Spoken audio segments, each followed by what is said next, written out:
Okay, good afternoon, brothers and sisters. So this is when I was talking about 2019 and the possible economic collapse.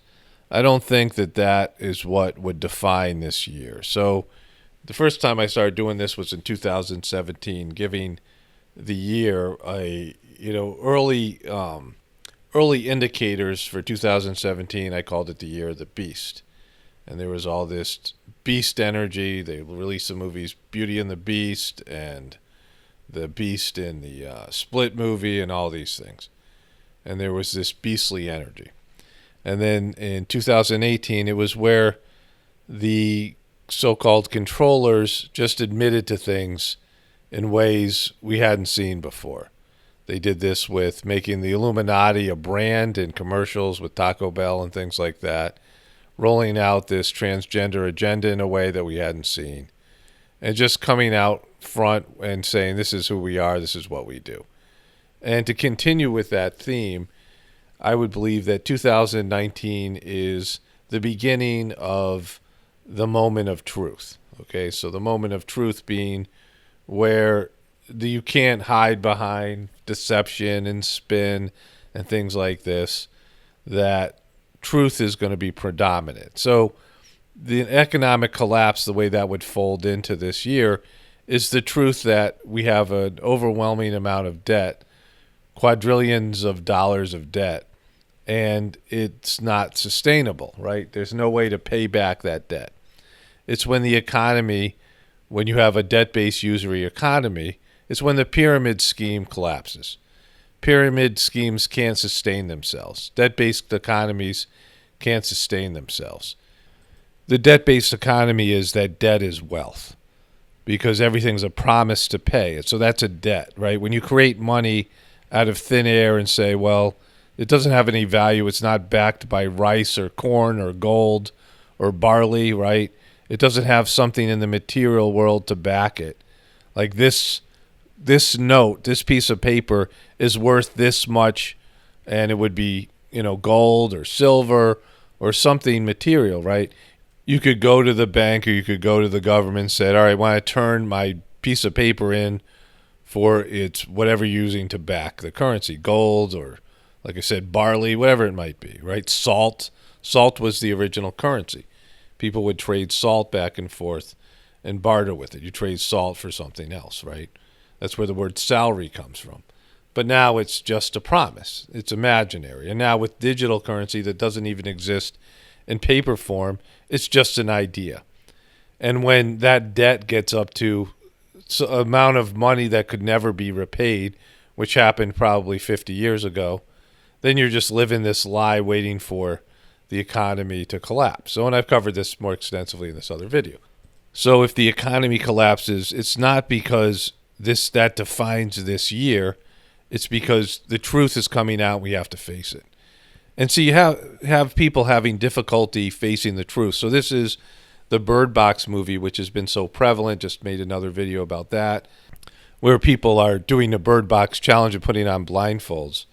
And the reason that people put on blindfolds is they saw these demons, and this is more important than any other aspect of the movie, and the demons were their greatest fears or their worst sadness, whatever it might be, and it was too much for them, so they killed themselves.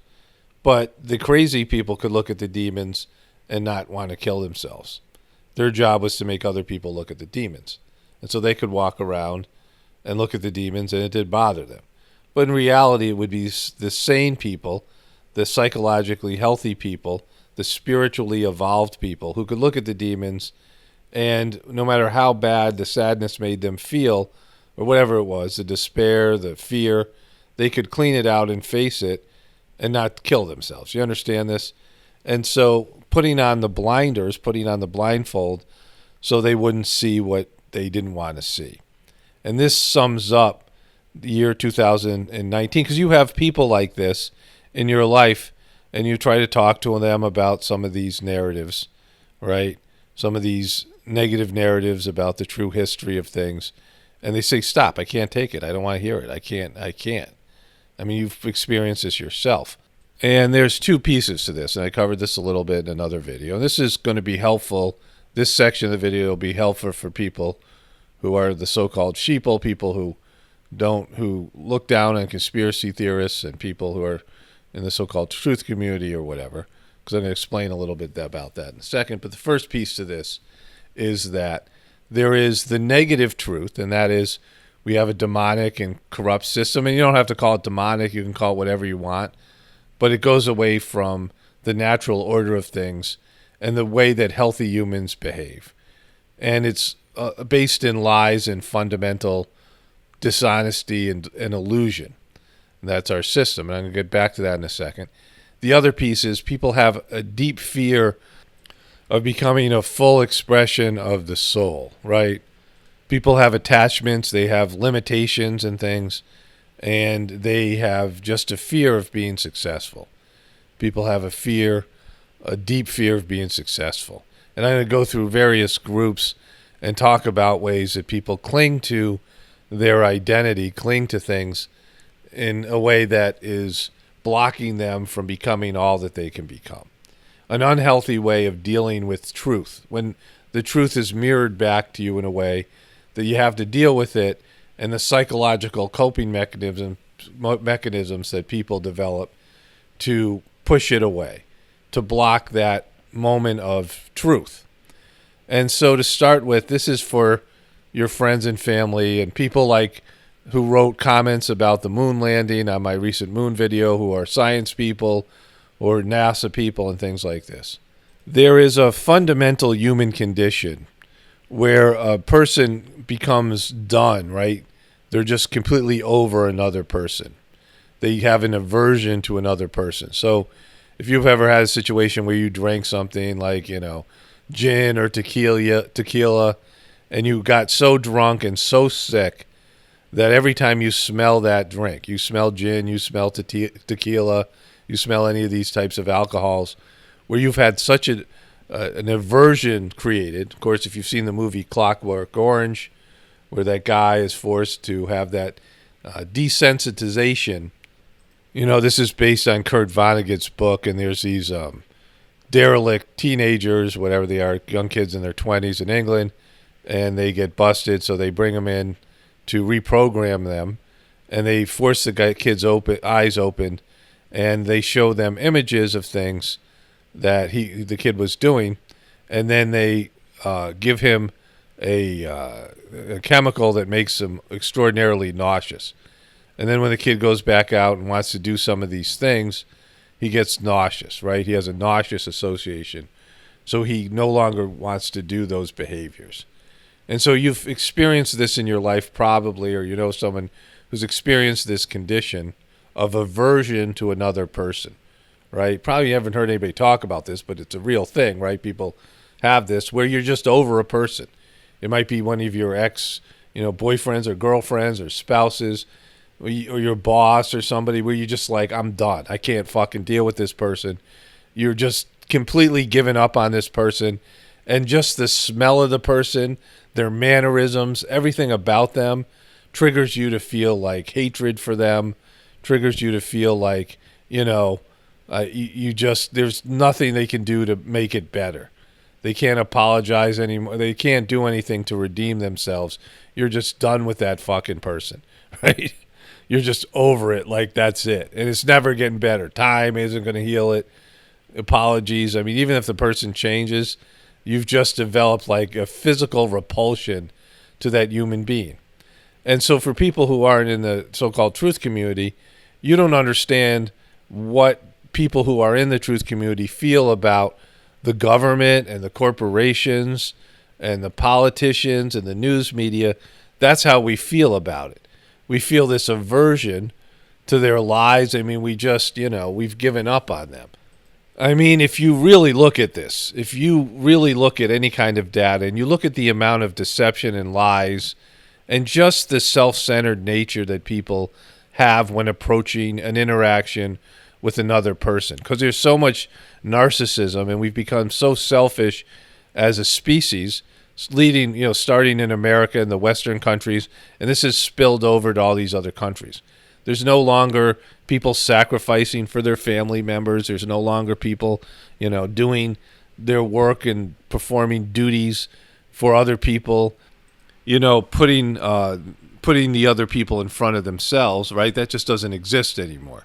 People are so self-centered. I mean, there's individuals that do this, but as a culture, collectively, it's like I got to get mines, right? It's about just being completely about every interaction, how much you can milk out of that interaction. There's no more altruism, people doing things for the better. I mean, there is this, it exists in the world. Certainly there are people that are altruistic. There are people that sacrifice for their families, but it goes against everything, the way that the world is trended. And you have all these corporations and all these individuals doing what's best for themselves selfishly and trying to cut themselves the best fucking deal possible. And people in the truth community are just like over that shit. I mean, maybe they themselves haven't reconciled this in their own personal lives. You know, they haven't changed personally to be somebody who's a service-oriented person, serving God, serving their family, right?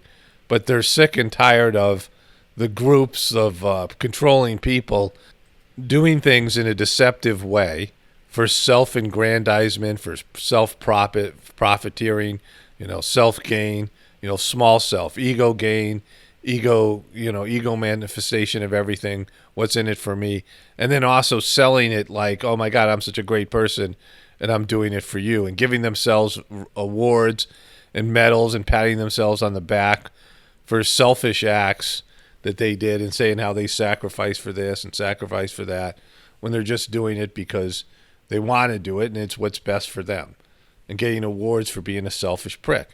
And people in the truth community are just freaking over that. And that's not debatable. That's a condition, a version that builds up when you watch this fake shit from the mainstream media and the news people over and over again, and especially when they're lying or being deceptive and spinning things and making some things more prevalent in terms of what they choose to cover and in terms of news items or these things, stories, changing the narratives, and then spinning things in a way to create legal wars and destroy people's countries like in Libya and Afghanistan and Iraq, making imaginary wars that shouldn't have existed, creating wars through these false flag type of situations and the rest of it, and then patting themselves on the back for destroying basically innocent people and things in other countries. I mean, you've built an aversion to it where those people can't redeem themselves, right? In the minds and hearts of so many people. I mean, you might have this with an individual, but people in the truth community have this with so many people. So when it comes up that the moon landing might have been faked, well, for people in the truth community, we're just going to assume it is because everybody's such a liar and they just do things in a deceptive way. And clearly they're covering something up with the moon landing, right? If they actually did land on the moon, then they're covering things up because they haven't been upfront with the evidence and the scientific data. I mean, so if there is some outside chance they actually did land on the moon, well, the broadcast was fake and everything was fake, and maybe they found something up there they don't want you to know about, or they have alien technologies, these types of, I mean, you can go down the rabbit hole of possible narratives and scenarios of what they're trying to cover up, right? And it just becomes maddening. And it just, like, for me, it's just like, we're over you. You guys are just, the way, and it's a collective consciousness that even a good person, an honest person gets into that group of leaders and, these, media personalities or whatever, Hollywood celebrities and all the rest of it, they are pressured to become a demonic liar themselves. Demonic in the sense that they're going away from God and truth. And this is where we are as a species. And so many people are just over it. But then you have to apply this to yourself as well. So there's another condition I want to talk about because I see this all the time with commenters. Now, I made a comment video about this last night, this very condition. And it is where I will say something about a certain level of behavior that is, again, something that's maybe dishonest that people do, right? And somebody will, maybe they've been a viewer for a while and they've watched my videos and enjoyed them, but something triggers them where they realize that they do that behavior. And instead of saying, man, he's maybe right about that, this is why this thing bothers me, they get mad at me, right? And I can see by the comment they've been triggered by something. Sometimes they're they'll tell you, the comment will have more information in it if I have the time to read it or whatever. But it is a condition where they realize they've been doing something that isn't cool, instead of being mad at themselves or contemplating changing or reconciling that aspect of it. Because I talked about this yesterday. I made a video about Harvey Weinstein and Jennifer Lawrence, and I talked about this before in other videos and had a similar reaction. And I talked about how when and it didn't have to be a woman, but it could be a woman, used her sexuality as a weapon with guys she had no interest in at all.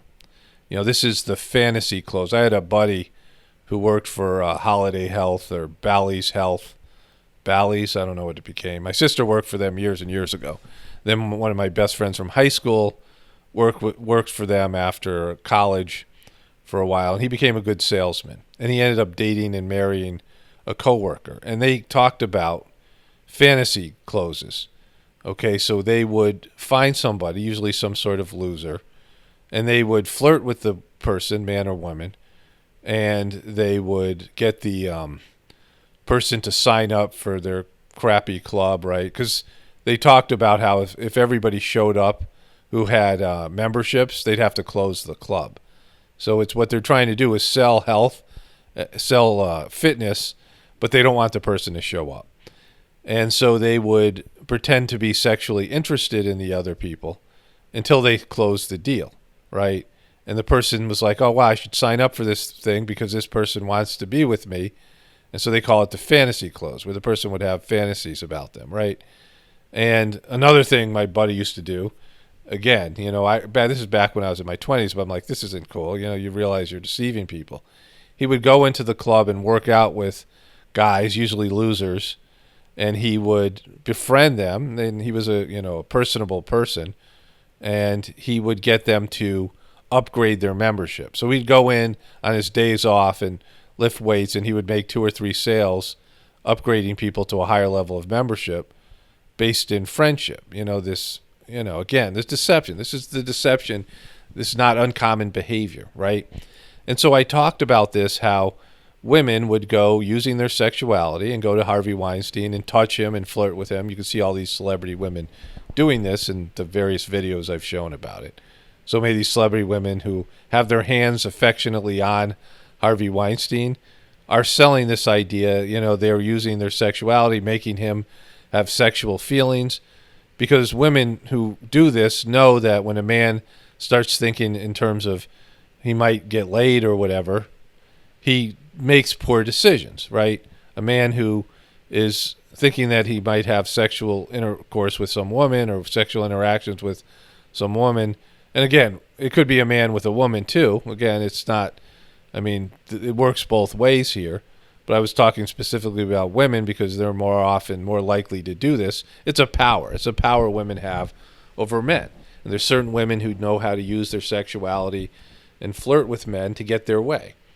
And I had a number of women who realized that they did do this, right? And when I was talking about somebody else doing something that they didn't do, it was fine. But when I was talking about something they realized they did, they felt personally attacked by me, right? Like I give a shit, right? But I'm saying this in a way that this is 2019, the moment of truth. And this could be about any number of issues that are brought up on my YouTube channel, where I will talk about a specific thing that somebody believes in, and they think I'm talking directly to them or personal to them, and they get all personal and get upset, instead of realizing that maybe there is something in themselves that agrees with what I'm saying. Some part of them knows that they shouldn't be using their sexuality. It's a form of not only just prostitution, but manipulation, but a form of evil, right? It's fundamentally dishonest to go to somebody that you have no interest in being with and to get something out of them by making them believe that you're interested in them sexually or some other way. And it's just wrong. It's wrong. We all know those things are wrong. If you're doing it and it becomes habitual, then you have to reconcile that in yourself. And if there's some guilt in you or something inside of you, and whatever it might be, and we all do things that are wrong. And then at some point it comes up, right? The mirror of life it comes and shows us that, yeah, this is wrong. And how we deal with that. Because what this Bird Box crappy movie, if it was, they could have done it in a better way, what the demons were actually showing people was themselves. They were mirroring back things in themselves that they couldn't deal with. And I should have covered this before. I had these thoughts before, but I didn't articulate them in the other videos I did on the Bird Box, is that the whole premise of the movie is based... And I meant to include this in my other videos about the Bird Box, or I mentioned it in the comment video, is that the premise of the movie, to make the movie work, is this idea that people have something inside themselves that could be shown to them and they couldn't deal with it, right? You can't handle the truth. You can't handle the truth. The demons are showing you something in yourself that you can't handle. And why would they need to be demons? Just a mirror showing you something in yourself that if you see it, you immediately have to kill yourself. It's too much for you. Overwhelming sadness, overwhelming fear, whatever it might be, anger, in such a way that your only choice is suicide, right? And the only people who can see the truth are the crazy people, right? The people who are mentally insane. So this premise of this movie is that we are so deficient in our inner worlds. Why would there be something inside ourselves that we can't face, that we can't see, that would be so horrific, right? That we couldn't be like, well, I guess I got to deal with this now, right? That you couldn't endure it. That something could be shown to you that you couldn't endure, and that you would have to kill yourself because it was too much for you to handle. Too much for you to deal with. Even in the Mahabharata, when Krishna shows his true form as Vishnu to Arjuna, Arjuna is able to accept it even though he's overwhelmed by it. The whole nature of what Krishna is in his full manifestation. And so, he doesn't kill himself. He goes out and does his job. And so in reality, these people are saying you have to be blind. Otherwise, there are things out there that will show you the truth in such a way that you can't handle it and you could kill yourself or would kill yourself. That would be your only way of dealing with this. You couldn't process through it, work through it, and cope with it and move on, like what a healthy, natural human being would do. And you have these knockout blows when people are faced with truth, maybe about their parents, maybe about their ancestors, maybe about their government, and always about themselves as well, and they can't deal with it. They can't reconcile the lies the lies that people tell themselves to get up in the morning and keep on functioning. Because every villain thinks themselves a hero. Every villain thinks that they're the hero. Every villain you talk to, every bad person you talk to, they'll give you a reason, and it's usually a victim reason, right? The way that they've been wronged and they've been victimized. And for that reason, gives themselves permission to do bad things. I've talked about this in so many videos. Victim consciousness is at the center of all bullying, of all aggressive acts. This was done to me. I mean, look at how the way 9/11 was used to create 4 illegal wars. So 3,000 Americans died in terms of the official story of 9/11. And 1 million Iraqis have died. The whole Libyan government has been ruined. And they're, again, hundreds of thousands of people are dead in Libya who had nothing to do with 9/11, right? I mean, this is the way people use these types of events. The Holocaust is used this way, right? I mean, people say, all right, this bad thing happened to me, and so therefore we can go do these things that, they're wrong, but we were wrong before, so it's, we're dealing with evil. And the whole CIA and MI6 and Mossad and these agencies that do covert acts, evil covert acts, are saying, well, the world is evil, and so we have to do these evil things before they do these evil things to us. We got to do the evil to them before they do the evil to us. And this is part of the mirror of 2019, where people are going to have to face the evil things that they do, and without any excuses and bullshit about what was done to them. Doesn't matter that you were victimized, right? I mean, of course it does matter. You were damaged, you were traumatized, people hurt you, you have trust issues, all these things. but that doesn't give you the right to hurt other people. Why did you take this abusive energy into yourself and use it as a weapon to hurt other people? You could have purified the abusive energy. You could have coped with it. You could have been grateful for it and found a way to make something good out of it and say, this is coming from God to make me a better person. That the abuse wasn't for me to perpetuate this cycle, to get abused and then abuse somebody else. The abuse was for me to clean out some spiritual refuse, some spiritual grossness in my heart, and teach me, how to maybe speak up for myself in a positive way, right? To stand up for, all these types of things. You can turn something negative into something positive. That's why I always say be grateful at the end of the video, because you can always look at something that's happening that looks like a bad thing and say, this is actually a good thing.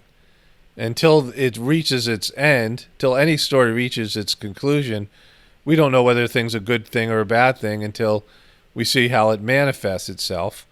I mean, when our society collapses, we'll all think, well, this is horrible. What am I going to eat? How am I going to, survive? How is my family going to survive? These things.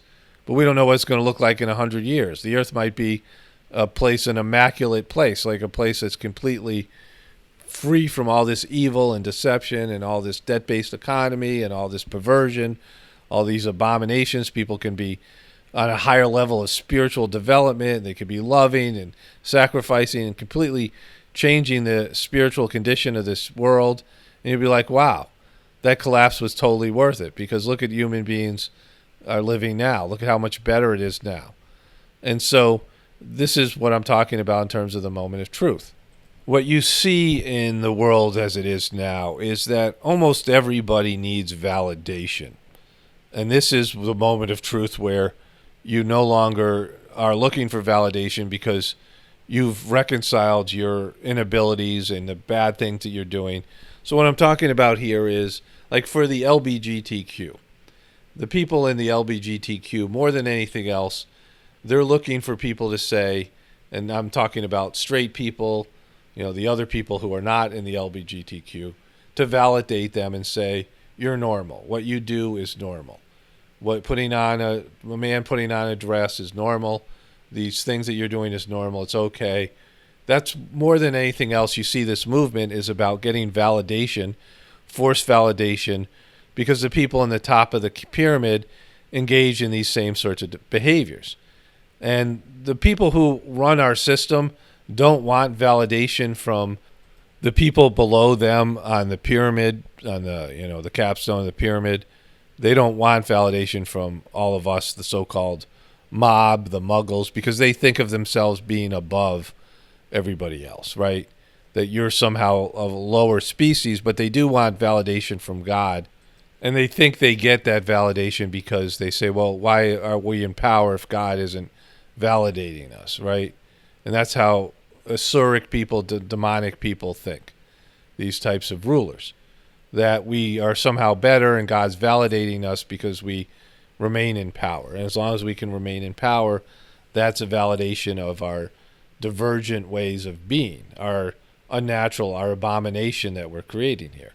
But everybody wants validation because people deep down question what they're doing and their orientation towards life. So you have people in the LGBTQ who want to be told, what you're doing is right and natural and normal, and they want something from the periphery, from the outside. They want outside sources to validate them. That's why people want validation on social media. They want to post a picture and get thumbs up and likes, and people tell them they're pretty or whatever it is. I mean, you'll have this situation where there'll be a beautiful woman who, puts a lot of energy into making her appearance good, and she will get lots of people telling her she's beautiful, but she'll get one person, particularly if it's a man, saying, no, you're not beautiful, and that will be the only thing that they hear, right? Because there's some kind of internal conflict inside themselves that they don't think they're beautiful inside, right? Not externally. And so they want to win that person over. And that's why so many women go after the guys that treat them poorly, because inside they think that they are a piece of crap. No matter how much positive energy they get from men. I mean, this isn't, of course, all women, but it's a constant problem where women feel bad about themselves, men feel bad about themselves. You have this in terms of a racial bias. If you're a minority in some way, right, a person of color, and you're told every day you're not as good. You're not as good as these other types of people, and you see it constantly woven into the narratives. Those people want to be validated. They want to be validated by the people that are supposed to be the good people. Like you're in high school and there's some sort of cliques, and you're in a loser clique, and you want to be validated by the so-called winners. But the so-called winners, the people in the higher clique in high school or any of these places, they have their own insecurities, and they fear the group. They want to be accepted. They force themselves to behave in ways that it's not natural to them just to be popular. So all these people are looking for external validation to say you're okay, you're not a piece of crap, right? You're beautiful, you're great, all these things. Looking for the thumbs up, looking for praise and things like this. And, I went through this myself. At some point in your life, you have to get internal validation.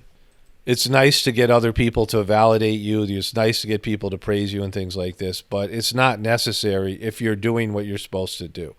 And that is having a deep spiritual connection with God and your soul, and having the fortitude, the endurance to be able to endure the difficulties of this world, and then still have the, fortitude or whatever to do what your soul wants you to do, follow your soul's path. And when you're sure you're doing what God wants you to do, and you're doing what you're following your soul's path. Of course, everyone makes mistakes. You have these moments of weakness, but if on an overall basis you're doing you're following God's plan for you, then there's no external validation needed, right? You understand this? Because deep down inside of yourself that you're doing what you're supposed to be doing. And when you reach that level of, I don't want to say confidence, but just in terms of reconciling all the negative things in you and all the flaws that you have, but you're still trudging along, and there's a congruence between your inner and outer world. Your soul is congruent with who you're becoming in terms of a human being, your character, and in terms of your actions. And your soul starts to be enlivened. Again, the heartfulness system of meditation is great for this because it's food for the soul. The energy that you're given is food for the soul. But you start becoming what you were meant to become, and that's what that system is about. The heartfulness meditation that I do is about, because it cleans away the things that you're not, that hamper your choices in your journey, and then it infuses it nurtures and gives nutrients to your soul and your subtle bodies, and so it enlivens the spiritual aspect of yourself. And so who you are on the outside as an ego, who you are as a human being, and who you are as an inside as a soul start to resonate and be in tune and congruent with each other. And so when that stuff starts to happen for a person, it changes everything for them, because you don't need external validation, because in your heart you're doing what you need to do. You don't need somebody to pat you on the back. I mean, it's great to get those things, and we all have our moments of doubt and low moments, but it's not necessary, and it certainly doesn't solve the problem of life, because there's no government, there's no authority that can say when you do something wrong that it's okay. There's no authority out there in the material world, in the periphery of your life. There's no person. All the people in the world can't validate you if you know in your heart you're doing wrong shit. If you can't reconcile the mistakes that you're making, you're walking away from God and you're walking away from your soul's path. You're not doing what you're supposed to do. You're not playing the role you're supposed to play. There's some people who are supposed to be villains. That's the role that God wants them to play in this life, right? And so, again, there's problems with that always, because they're always going to have deep self-doubt and narcissistic wounding. But most people are just lost. They're not doing what their soul wants them to do. They're not following their soul's path, and they're disconnected from God. And no amount of money, because money is a form of validation, no award, no medal, no praise, no statues, no buildings named after you, nothing in the material world is going to make you feel good about yourself when you know deep down you're living a mistaken life, that you're going in the wrong direction. You're off course. And when you're off course, it feels crappy. When you're not resonating with your soul, with who you're supposed to be, there's going to be doubt, right? There's going to be doubt. And no matter what prejudice is against you in terms of what you look like, the color of your skin, your religion, in terms of being a truther, no matter how society treats you as a human being, because everybody gets shit from other people, especially now in the age of the internet. Everybody telling you you're a piece of crap, whatever it is, or the people that are doing that. Again, when you're doing what you're supposed to do, that stuff barely touches you, if at all. Some cases it doesn't touch you at all, because you know you deep down you're doing what you're supposed to be doing. And so this is something for everybody to consider, because it's going to be time now for people to be facing up to the wrongs that they're committing. Despite your circumstances, despite your own victimization, whatever you're doing wrong, whatever you're doing that's going away from your soul's path and not connecting you to God, your personal prejudices, your coping mechanisms that you use to help you get through life in a deviant way, in a way that's not truthful, and your own fear of becoming who you're meant to become. People have a fear of God. People have a fear of facing themselves. People have a fear of being successful. People have a fear of being spiritually successful more than anything else, and becoming everything that you can become, and opening up and putting yourself out there to the world, like a blinding light, like letting your light shine out to the world, opening your heart to the world. People have a fear of this, right? A deep-seated fear of this. They fear persecution. They fear rejection. People seeing who you are, your essence, beyond all these fake masks and faces you have put on to be a part of the group, to be a part of, to get validation, to fit in just like everybody else, when deep down you're something completely different. And so people have a fear of opening up and showing their most vulnerable part of themselves, who they are as a soul, and being rejected and persecuted. And of course that's happened in the Western world, where the Western people have a tendency to kill saints, right? Saints get poorly, people who end up expressing their soul energy and become a voice of God get pummeled in the Western world, in Europe, and these other countries, right? People who are spiritually developed people get hurt, get ostracized and killed and murdered and tortured and these things. They don't like saints. People who are the darkness that's been running this part of the world, and it's spread around the globe now, because we have a global society, has a way of silencing people that they can't buy, they can't control, and who are going to expose the darkness that has consumed the world, especially now in the Kali Yuga. So fears are legitimate. People don't want to open up, and people have been hurt and rejected in these things. Just easier to fake some persona, put on some fake-ass persona in front of you to pretend to be like everybody else, when deep down you're a totally different person. But in 2019 and forward, as these lies, and people have to confront their own lies, when there's the defense mechanisms and the power structure of keeping these structural lies, right? Keeping these lies that are embedded in the structure of the debt-based system and the Hollywood structure and all these things. Religions, as much as anything else, are built on lies. Religions have all these lies woven into their theology and these things to control people. And this hurts people, because people depend on religion, and they think that that's their relationship with God is there. And it takes a lot for a person who's really religious and is attached to their religion to face up to the lies of their religion. But all these things are coming up. People aren't going to be able to avoid these things. And it's going to be something where, are you strong enough to look in the mirror and see, the lies that are a part of your system, a part of your family, a part of your government, your religion, your social structure, and still be able to deal with that, process that, because it's, often very daunting task. And then face yourself and the lies that you're telling to yourself and other people, and, your ego-based decisions and your own addictions and your own part of this cycle of abuse and cycle of living in a way that is not in line and congruent with who your soul is. And so this is the need of the day, starting here in 2019, the year of the moment of truth, and then moving forward. Because until all of these things have been reconciled, until all these lies and deceptions have been faced up to, we're not going anywhere as a species. Okay, so this is something that you can see it's risen over time, and now we're on the cusp of the beginning of the, moment of truth. This is Paul Romano, definitely reporting for both the apocalypse and the ascension. Everyone have a blessed day and be grateful.